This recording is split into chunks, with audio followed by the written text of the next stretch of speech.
Hello दोस्तों, इस video में मैं आपसे बात करूंगा सेक्शन 25 ऑफ टीपीए के बारे में। सेक्शन 25 ऑफ टीपीए का टाइटल है कंडीशनल ट्रांसफ़र, मतलब एक ऐसा ट्रांसफ़र जो किसी कंडीशन के फुलफिल होने पर करा जाएगा।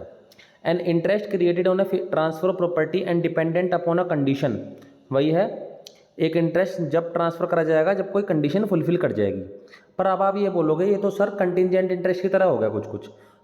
एक से नहीं है दोनों, ये कंडीशनल ट्रांसफ़र और कंटिजेंट ट्रांसफ़र ये एक से नहीं है, इनमें सिमिलैरिटीज़ तो हैं पर एक बेसिक डिफरेंस भी है और वो बेसिक डिफरेंस जानना हमें बहुत ज़रूरी है।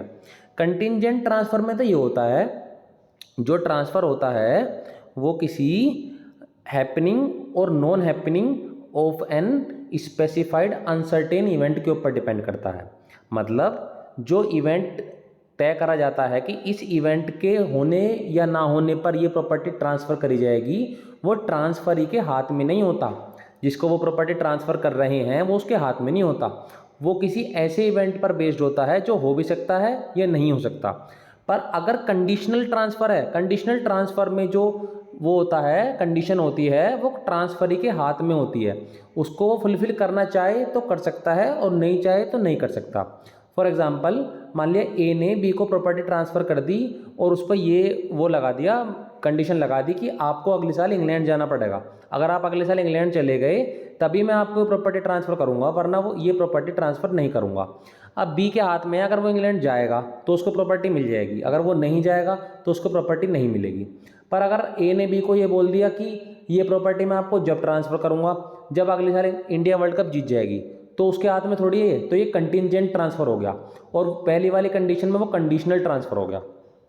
ठीक है। और ऐसा तो जो इंटरेस्ट ट्रांसफ़र करा गया है वो फेल कर जाएगा अगर उस कंडीशन का होना इम्पॉसिबल हो गया है।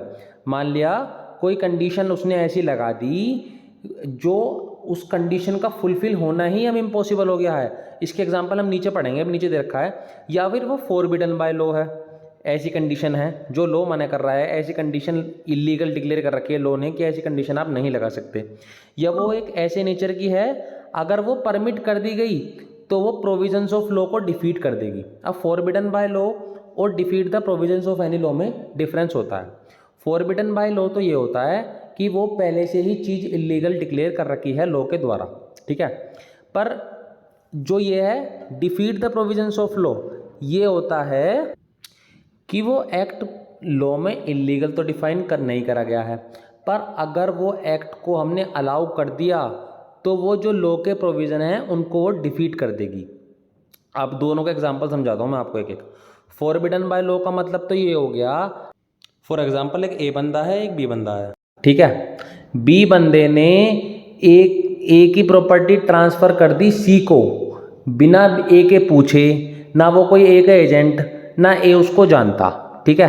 तो वो फॉरबिडन बाय लॉ हो जाएगा, क्योंकि लॉ ऐसे कैसे अलाउ कर देगा? लॉ भाई उसको ही तो अलाउ कर सकता है, या कोई एजेंट ट्रांसफ़र कर सकता है प्रॉपर्टी, कोई मॉर्टगेजर ट्रांसफ़र कर सकता है, कोई लीजर ट्रांसफ़र कर सकता है, कोई ओनर ट्रांसफ़र कर सकता है।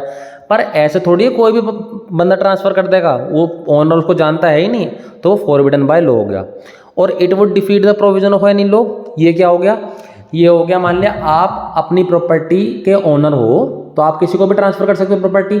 आपने 4-5 सेल कंपनीज बना ली अपनी, ठीक है, और उस सेल कंपनी के नाम पर थोड़ा थोड़ी अपनी प्रॉपर्टी ट्रांसफ़र कर दी, तो वो प्रोविजंस ऑफ लॉ को डिफीट कर देगा। जो गवर्नमेंट टैक्स लेती है ना लॉ के अंडर, उसको डिफीट कर देगा। हालांकि आप ओनर हो उस प्रॉपर्टी के, आप जिसे चाहो उसे ट्रांसफ़र कर सकते हो, और आपने अपनी कंपनी बना ली, पर वो कंपनी कैसी हैं? शेल कंपनी है, आपने टैक्स इवेजन के लिए वो कंपनी बनाई है, तो वो लॉ अलाउ नहीं करेगा, ठीक है। और इस फ्रॉडलेंट या वो कंडीशन जो है वो फ्रॉड करने की वजह से लगाई है, और इन्वॉल्व और imply injury to the person और प्रॉपर्टी ऑफ अनदर, या फिर किसी ऐसे बंदे जो ऐसा बंदा जो इस ट्रांजैक्शन में इन्वॉल्व नहीं है, तो या तो उस पर्सन को इंजरी दे रहा है या उस पर्सन की प्रॉपर्टी को इंजरी कर रहा है, ठीक है। और the court regard it as immoral और अपोज टू पब्लिक पॉलिसी, या कोई ऐसी कंडीशन लगा दी जो कोर्ट कह रहा है कि ये इमोरल है या पब्लिक पॉलिसी के खिलाफ है। अब हम इसके कुछ एग्जांपल्स पढ़ लेते हैं, एग्जांपल्स पढ़ लेंगे तो सारा क्लियर हो जाएगा। फर्स्ट एग्जांपल क्या दे रखा है? A lets a farm to B on condition that he shall walk 100 miles in an hour, the lease is void।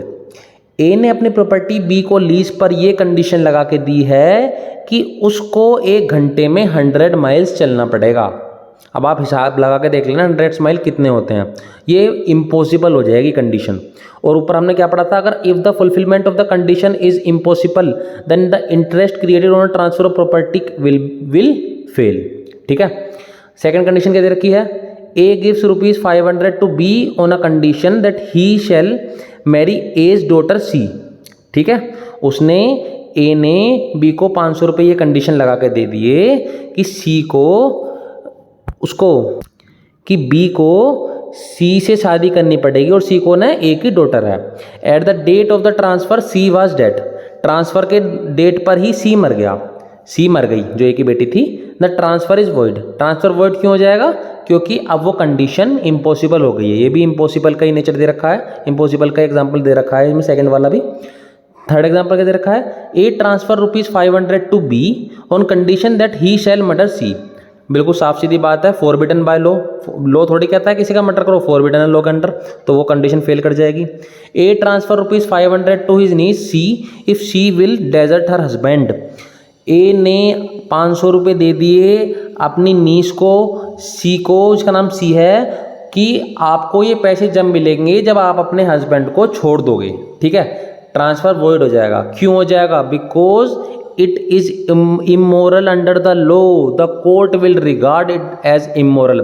आप किसी को प्रॉपर्टी जब ट्रांसफर कर रहे हो, जब वो अपने हस्बैंड को छोड़ देगी, ये तो बहुत गलत बात है ना। सो इस सेक्शन में इतना ही। आशा करता हूँ आपको मेरी वीडियो अच्छी लगी हो। अगर आपको मेरी वीडियो अच्छी लगी हो तो मेरी वीडियो को लाइक करें और मेरे चैनल को सब्सक्राइब करें। Thank you.